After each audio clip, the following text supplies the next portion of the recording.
తెలంగాణలో భూముల ధరలు క్రమంగా పెరుగుతున్నాయి. మరీ ముఖ్యంగా హైదరాబాద్ రియల్ ఎస్టేట్ మార్కెట్లో భూముల ధరలు అనూహ్యంగా పెరిగాయని లెక్కలు చెబుతున్నాయి.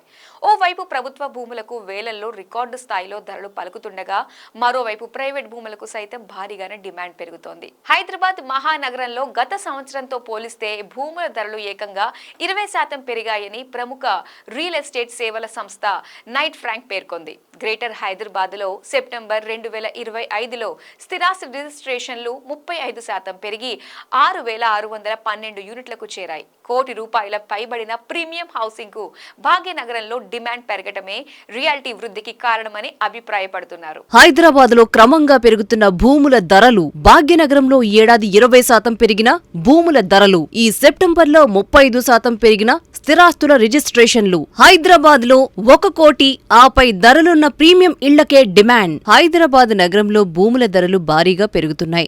గతేడాదితో పోలిస్తే 20% మేర ఇక్కడ భూముల ధరలు పెరిగాయి. మొన్న రాయదుర్గంలో ప్రభుత్వ భూముల వేలంలో ఎకరా 177 కోట్ల ధర పలకడమే ఇందుకు నిదర్శనంగా చెప్పుకోవచ్చు. ఇక రంగారెడ్డి జిల్లా జోన్లో భూముల ధరలు 28% పెరగడంతో ఇది రెసిడెన్షియల్, కమర్షియల్ కొనుగోళ్లకు ప్రధాన హబ్గా మారిందని నైట్ ఫ్రాంక్ స్పష్టం చేసింది. హైదరాబాద్ రియల్ ఎస్టేట్ రంగంలో మార్కెట్ ప్రీమియం, స్పేషియస్ ఇళ్లకు రానున్న రోజుల్లో మరింత డిమాండ్ పెరగనుందని అంచనా వేస్తున్నారు. ఐటీ హబ్లు, metro phase 2, regional ring road ప్రాజెక్టులు ప్రతిపాదిత ప్రాంతాల్లో భూముల ధరలు పెరుగుతున్నాయని నైట్ ఫ్రాంక్ స్పష్టం చేసింది. గతేడాది 2024తో పోలిస్తే 2025లో హైదరాబాద్ మార్కెట్ 4.8% నుంచి 20% వరకు ధరల పెరుగుదలను నమోదు చేసింది. ఇలా భూముల ధరల పెరుగుదల ఇళ్ల కొనుగోలుదారులకు స్వల్పకాలిక భారమే అయినా దీర్ఘకాలిక పెట్టుబడులకు మంచి అవకాశాలు అందిస్తోందని రియల్ రంగ నిపుణులు చెబుతున్నారు. ఇదే సమయంలో హైదరాబాద్లో ప్రీమియం సెగ్మెంట్ హౌసింగ్ కు డిమాండ్ పెరగడంతో డెవలపర్లు కొత్త ప్రాజెక్టులు ప్రారంభిస్తున్నారు. హైదరాబాద్ రియల్ మార్కెట్ ఇప్పుడు బ్రాండెడ్ రియల్టర్లు కేవలం లగ్జరీ ఇళ్లనే నిర్మిస్తున్నారు. మధ్యతరగతి కోరుకునే ఇళ్లను నిర్మించడం లేదు. కనీసం 1.5 కోటి పెట్టనిదే ఇలాంటి రియల్ ఎస్టేట్ సంస్థలు కట్టే ప్రాజెక్టులో కొనడం కష్టంగా మారింది.